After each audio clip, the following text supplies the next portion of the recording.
श्रीमद् भागवत महापुराण के सुख सागर भाषा के अंतर्गत द्वितीय स्कंद का चौथा अध्याय। भागवत कथा एवं भगवान नाम संकीर्तन कहने के लिए राजा परीक्षित का श्री सुखदेव जी से निवेदन करना। सूत जी कहने लगे, हे शौनकादि ऋषियों, जब राजा परीक्षित ने भगवान श्री श्याम सुंदर के ध्यान का वर्णन एवं श्रीमद् भागवत महापुराण की महिमा को सुना तो उनके मन का सब शोक जाता रहा। उन्होंने प्रसन्नता पूर्वक राज्य एवं स्त्री पुत्र आदि का संपूर्ण मोह छोड़ दिया। तदंतर वे हाथ जोड़कर श्री सुखदेव जी से इस प्रकार कहने लगे, हे महामुने, आपने जो कुछ कहा है उस पर विश्वास करके मुझे बहुत ही आनंद प्राप्त हुआ है। मैंने अपना मन भगवान श्री श्याम सुंदर के श्री चरणों में लगा दिया है।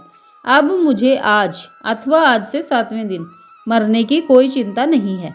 मेरे मन से मृत्यु का डर नष्ट हो गया है। हे मुनि श्रेष्ठ, आपने समस्त पुराण एवं शास्त्रों को पढ़ा है तथा आप पर ब्रह्म का तत्व भली प्रकार जानते हैं। अतः अब आप कृपा कर मुझको वह कथा सुनाइए कि भगवान नारायण इस समस्त सृष्टि का सृजन करने के बाद पुनः उसे किस तरह से नष्ट भ्रष्ट कर देते हैं। इसके बाद आप मुझे निर्गुण ब्रह्म की वे लीलाएं सुनाने की कृपा करें जो प्रभु ने सगुण स्वरूप धारण करके इस जगत में की हैं। राजा परीक्षित के ऐसे वचन सुनकर श्री सुखदेव मुनि जी बड़े प्रसन्न हुए।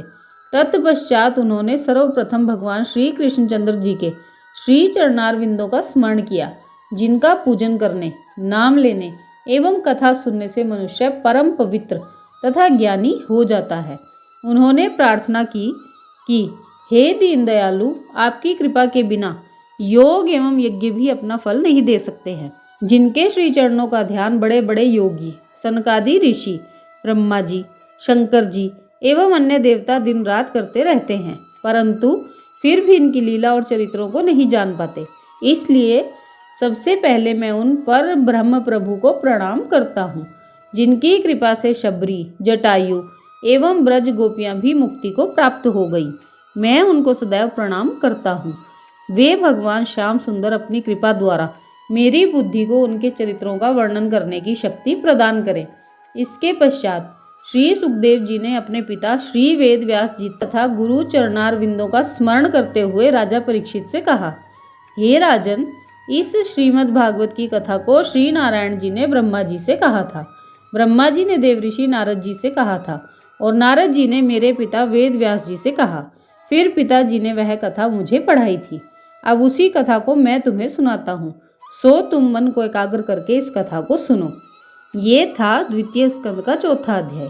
बोलिए श्री कृष्णचंद्र भगवान की जय। आज की वीडियो में बस इतना ही, फिर मिलेंगे अगली वीडियो में। राधे राधे।